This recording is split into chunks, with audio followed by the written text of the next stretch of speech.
Welcome to கும்ஸ் world. இன்றைக்கி என்ன ரெசிபினா ஆந்திரா பாலக் பப்பு.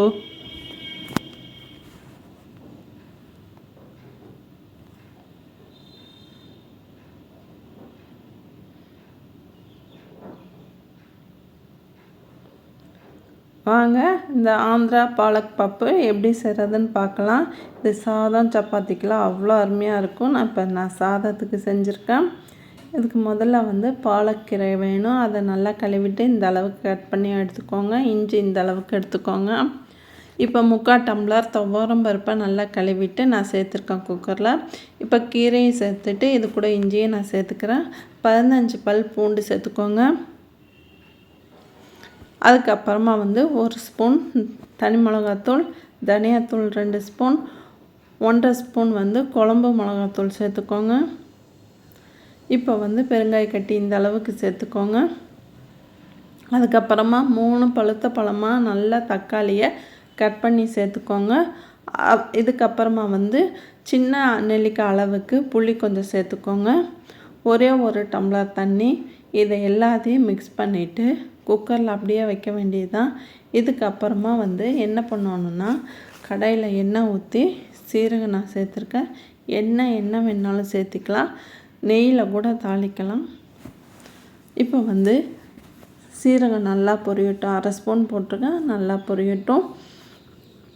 சின்ன வெங்காயத்தை நான் சின்னதாக கட் பண்ணி ஒரு 50 சின்ன வெங்காயத்தை நான் சேர்த்துக்கிறேன். இந்த சின்ன வெங்காயம் தான் நல்லா வதங்கட்டும்.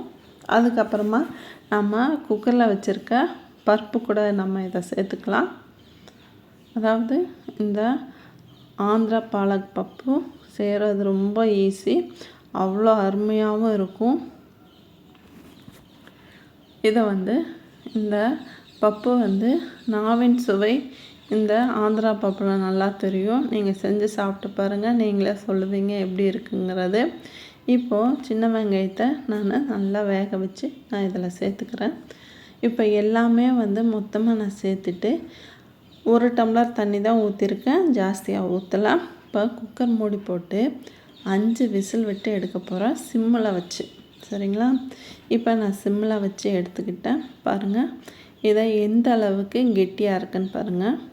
தண்ணியாக இருக்கக்கூடாது, தண்ணியாக இருந்தால் டேஸ்ட் வராது. இந்த அளவுக்கு கெட்டியாக இருக்கணும். இதில் 1/2 ஸ்பூன் நான் உப்பு சேர்த்துக்கிறேன். பசங்க கீரையே விரும்பாத பசங்க கூட இதை செஞ்சு கொடுங்கன்னு கேட்பாங்க, அந்த அளவுக்கு டேஸ்ட்டாக இருக்கும். இப்போ பருப்பு மத்து வச்சு நம்ம கடைஞ்சி எடுத்துக்கலாம். நான் உப்பு 1/2 ஸ்பூன் சேர்த்துருக்கேன்ல, இப்போ கடைசியாக தான் உப்பு சேர்க்கணும், முதல்ல சேர்க்கக்கூடாது. இப்போ பருப்பு மத்து வச்சு கடையும் போது இஞ்சியை தட்டி கொடுத்து நல்லா கடைங்க.